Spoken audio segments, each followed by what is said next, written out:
क्या होगा क्या ये? अब मैं तो ये कह रहा हूँ, सबसे पहले जनसंख्या जाति वाइज गिनती होनी चाहिए। कोई मांगने वाले का कोई हक नहीं, किसी का 1% ही मांगने का हक नहीं है। क्या है वो, कितने परसेंट है? वो 12% मांग रहे हैं, मैं कह रहा हूँ वो 1% है राजस्थान में। ये कोई बात थोड़ी चले, इस तरीके से थोड़ी हो। अगर वो 12% मांग रहे हैं तो हम तो 60% मांगेंगे। ये ऐसा चलने वाली बात नहीं है, गलत बात है। और जिस तरीके से वो रोड पर आके बैठे हैं तो बहुत ही खराब बात है। ऐसा ऐसा बैठना थोड़ी सी है, ऐसा करना थोड़ी सी है। क्या क्या हक है किसी को रोड पे बैठने का? ये खराबी तो वहाँ से चली जब ये गुजर बैठे। तो गुजरों को तो क्या हुआ कि वो आंदोलन उग्र किया और उसमें भिड़ते ही इनके 60-70 आदमी मर गए। तो जो भी आए सरकार वो दबाव में रहती है। और उन्होंने आखिर कर आगे 1 बार दिया, 2 बार दिया, 3 बार दिया, कैंसिल होता गया। 5% दिया, लेकिन वो कितनी बार कैंसिल हो गया। अभी भी कोई सुप्रीम कोर्ट जाएगा तो वो कैंसिल हो जाएगा।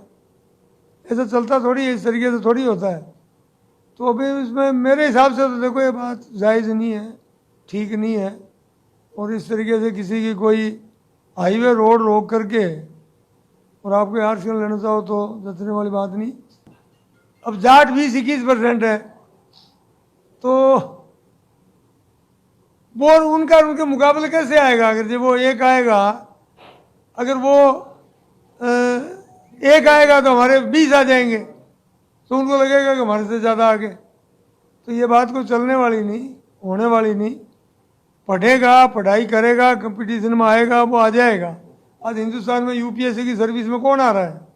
मैं कह दूँ ये तो फलाना आ गया, वो आ गया, वो आ गया। तो जो पढ़ेगा जो मेरिट में आएगा वो आएगा। ज़्यादा कहाँ आते हैं? तो है ही ज़्यादा, तो ज़्यादा आएंगे। पढ़ेंगे ज़्यादा तो आएंगे। आरक्षण का थोड़ा बहुत बेनिफिट तो मिलता ही होगा ना।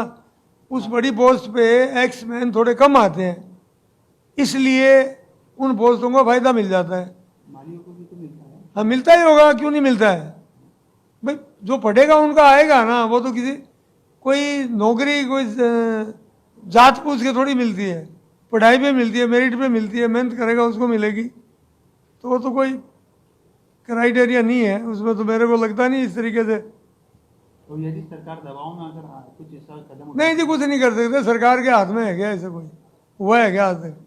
ये जो हो गया वो बहुत है, वही वापर पड़ा है। वो पूरे देश के अंदर एक कांटा बना हुआ है। लोग सब समझते हैं, सब जानते हैं, सब हो रहा है। ये सुप्रीम कोर्ट में कभी जाएगा ढंग से तो ये भी कैंसिल हो जाएगा। 50 का क्राइटेरिया किया हुआ है, सुप्रीम कोर्ट का तय है। तो मेरे को तो नहीं लगता कि इसमें कुछ होगा। ये बेवकूफ़ी की बात है, मेरे को तो सस्ती नहीं है बात, ठीक नहीं लगती। कोई कितना ही परसेंट है गलत काम करके। आंदोलन हमने भी किया, आंदोलन हमने भी बहुत किया, जाट महासभा ने भी बहुत किया था। लेकिन कोई मुद्दे की बात और किस रीज़न के लिए करें ना, तब हो। आज वो 12% मांग रहे, तो हम कल हम रोड रोक के बैठेंगे तो वो तो एक रोड से ही सार लिया। हम तो रोकेंगे तो 5-6 रोक देंगे जयपुर की। चारों साइड बैठे हैं जाट, तो जयपुर के आर पार बहुत है, तो 500 सड़क रोक देंगे, 60% मांग लेंगे। तो क्या सरकार दे देगी क्या? ऐसा नहीं है, गलत बात है ये।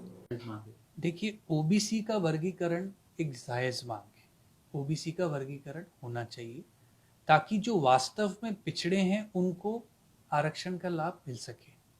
अब प्रश्न ये है कि जो सिद्धांत के ऊपर आपने गुर्जर व अन्य 4 जातियों को 5% आरक्षण दिया था, यदि आप वो करते हैं तो 50% आरक्षण का उल्लंघन करते हैं। पर यदि आप ओबीसी का जनसंख्या के अनुपात में वर्गीकरण करते हैं तो ये जायज मांग है।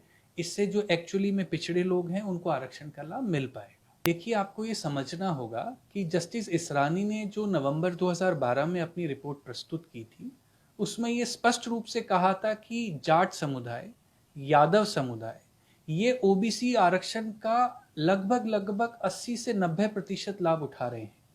आपको ये भी देखना होगा कि इन्हीं समुदाय के बच्चे सामान्य की सीटों पर भी चयनित होकर आ रहे हैं।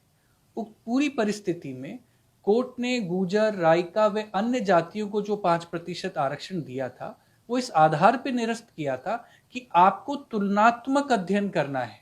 आपको पहले पूरे ओबीसी में शामिल जातियों का अध्ययन करना है। आपको निर्णय लेना है कि क्या वास्तव में वर्गीकरण के बाद जाट और यादव ओबीसी में रह सकते हैं या नहीं रह सकते, आज इनकी आवश्यकता है या नहीं है। वो वर्गीकरण आपने नहीं किया और 5% गुर्जर व अन्य 4 जातियों को अतिरिक्त रूप से आपने दिया, जो कि वो संवैधानिक रूप से गलत है।